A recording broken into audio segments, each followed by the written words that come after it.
Well, hopefully I've got it propped up on my motorcycle, my phone. Anyways, I'm almost done. I'm just kind of going around the perimeter now. This is after the video I posted yesterday. I'm just scudding one more time. So I scudded that yesterday.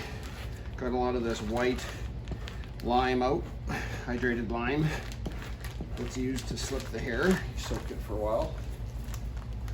So I'm just working around the perimeter here.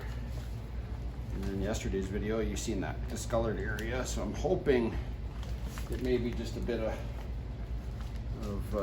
flesh rot, maybe, depending on how it was sitting or the tissue that was left on it that I didn't get cleaned off right away in the flushing process. So I've learned everything about this. I'd say 99% from the YouTube channel Skill Cult. So shout out to them, to that gentleman. Awesome videos. And this is my third hide. The first one is done and rolled up, and I'm going to be starting on rebinding a Bible with that soon. I've just been procrastinating out of, I guess, fear of not getting it exactly the way I want it. But anyways, my second hide is also from this year. This one here is my buck from fall of 2021. I think it was November. And my second one that's already tanning in the basement of my house in a 5-gallon pail of tanning solution is also from a small deer I got this year in archery.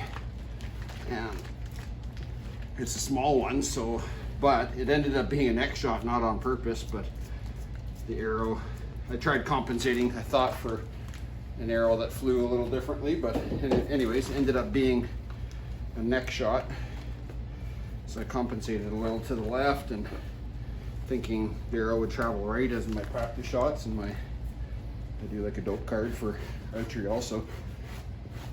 Anyways, didn't need to do that, and I aimed left, went left, and I'm pretty sure as the deer loaded down to jump on the sound of my shot, dipped his neck, and I got it right in the neck.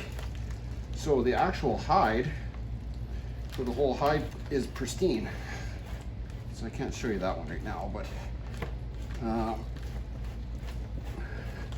this buck here, I'm flushing, and even though I just flushed it yesterday and then let it soak again overnight to reabsorb water so I can scud out some of this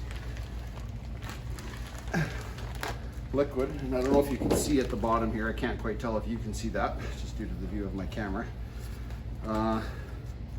See, that part is really swollen.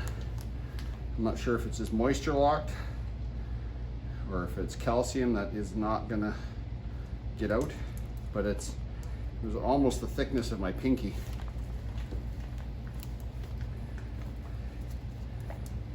Anyways, so even though I just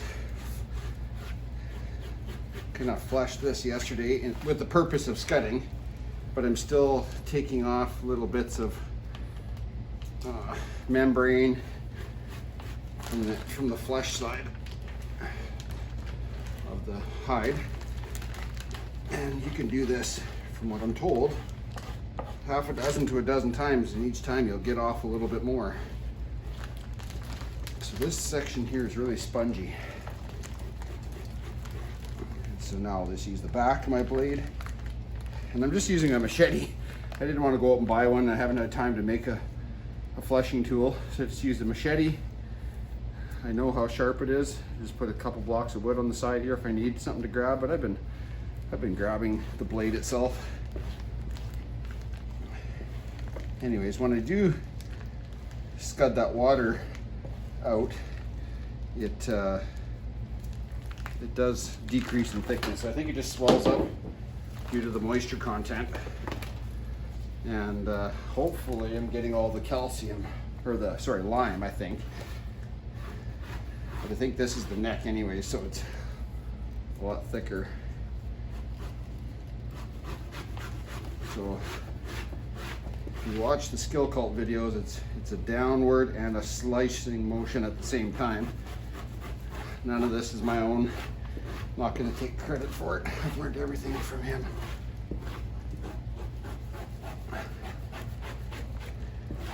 But it helps. The more you get of this off, you get less of that suede hairiness on the bottom.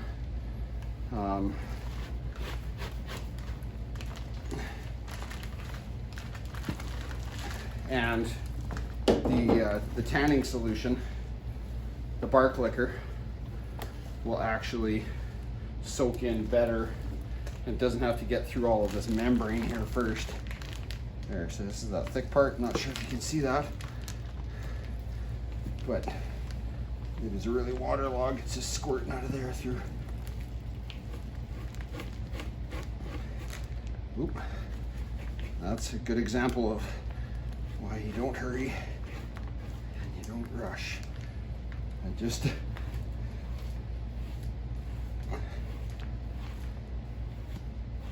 thin that off a little bit, but luckily it was okay. I'm pretty sure this is up by the neck area.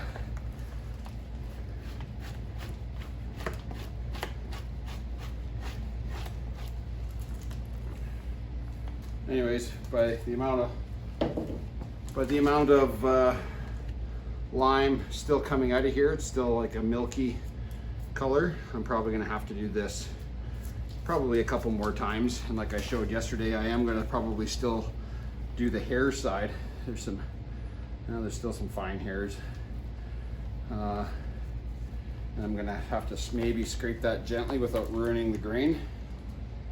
But I might have to do a little research on the best way to do that.